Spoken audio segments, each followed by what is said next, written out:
आजकल खाटू श्याम बाबा की मान्यता बहुत बढ़ गई है। कौन है ये खाटू श्याम बाबा और कैसे पिछले कुछ सालों में खाटू श्याम मंदिर इतना लोकप्रिय हो गया है?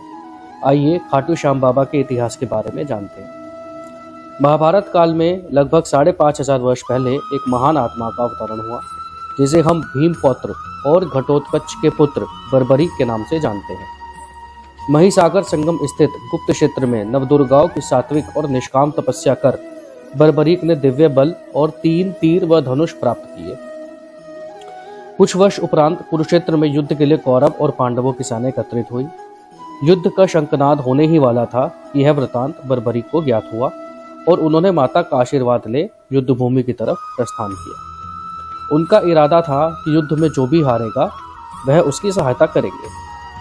जब भगवान श्री कृष्ण को यह वृतांत ज्ञात हुआ तो उन्होंने सोचा कि ऐसी स्थिति में युद्ध कभी भी समाप्त नहीं होगा, क्योंकि जब कौरव हारने लगेंगे तो वह उनकी तरफ से लड़ने लगेंगे और जब पांडव हारने लगेंगे तो वह उनकी तरफ हो जाएंगे। तो उन्होंने सोचा कि ऐसी स्थिति में युद्ध कभी समाप्त नहीं होगा। अतः उन्होंने ब्राह्मण का वेश धारण कर बर्बरीक का मार्ग रोककर उनसे पूछा कि आप कहाँ प्रस्थान कर रहे हैं। बर्बरीक ने बताया कि वह कुरुक्षेत्र में जाकर युद्ध में भाग लेंगे और जो भी हारेगा वह उसकी तरफ से युद्ध करेंगे। और इस पर ब्राह्मण रूप में श्री कृष्ण ने उन्हें अपना कौशल दिखाने को कहा। बर्बरीक ने एक ही तीर से पेड़ के सभी पत्तों को भेद दिया, सिवाय एक पत्ते के जो श्री कृष्ण ने अपने पैरों के नीचे दबा दिया था। बर्बरीक ने ब्राह्मण रूपी श्री कृष्ण से प्रार्थना की कि वह अपना पैर पत्ते के ऊपर से हटा ले, अन्यथा आपका पैर घायल हो सकता है।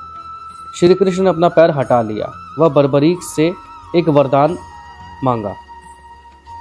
बर्बरीक ने कहा, हे यजमान, आप जो चाहे मांग सकते हैं, मैं वचन का पूर्ण पालन करूंगा।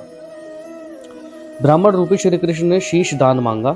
यह सुनकर बर्बरीक तनिक भी विचलित नहीं हुए, परंतु उन्होंने श्री कृष्ण को अपना वास्तविक रूप में दर्शन देने की बात की, क्योंकि कोई भी साधारण व्यक्ति यह ध्यान नहीं मांग सकता। तब श्री कृष्ण अपने वास्तविक रूप में प्रकट हुए। उन्होंने महाबली त्यागी तपस्वी वीर बर्बरीक का मस्तक रणचंडिका को भेंट करने के लिए मांगा और साथ ही वरदान दिया कि कलयुग में तुम मेरे नाम से जाने जाओगे, मेरी ही शक्ति तुम में निहित होगी। देवगण तुम्हारे मस्तक की पूजा करेंगे। जब तक यह पृथ्वी, नक्षत्र, चंद्रमा तथा सूर्य रहेंगे तब तक तुम लोगों के द्वारा मेरे श्याम रूप में पूजे जाओगे। मस्तक को अमृत से सींचा और अजर अमर कर दिया। मस्तक ने संपूर्ण महाभारत का युद्ध देखा एवं युद्ध के निर्णायक भी रहे। युद्ध के बाद महाबली बर्बरीक श्री कृष्ण के आशीर्वाद लेकर अंतर्ध्यान हो गए। बहुत समय बाद कलयुग का प्रसार बढ़ते ही भगवान श्याम के वरदान से भक्तों का उद्धार करने के लिए वह खाटू में चमत्कारी रूप से प्रकट हुए। एक गाय घर जाते समय रास्ते में एक स्थान पर खड़ी होकर चारों थनों से दूध की धाराएं बहाती थी। जब ग्वाले ने यह दृश्य देखा तो सारा वृतांत भक्त नरेश, जो खंडेला के राजा थे उस समय, उनको सुनाया। राजा भगवान का स्मरण कर भाव विभोर हो गए। स्वप्न में भगवान श्री कृष्ण देव ने प्रकट होकर कहा, मैं श्याम देव हूँ। जिस स्थान पर गाय ने थन से दूध निकाला है वहां मेरा शालिग्राम शिलारूप विग्रह है। खुदाई करके विधि विधान से प्रतिष्ठित करवा दो।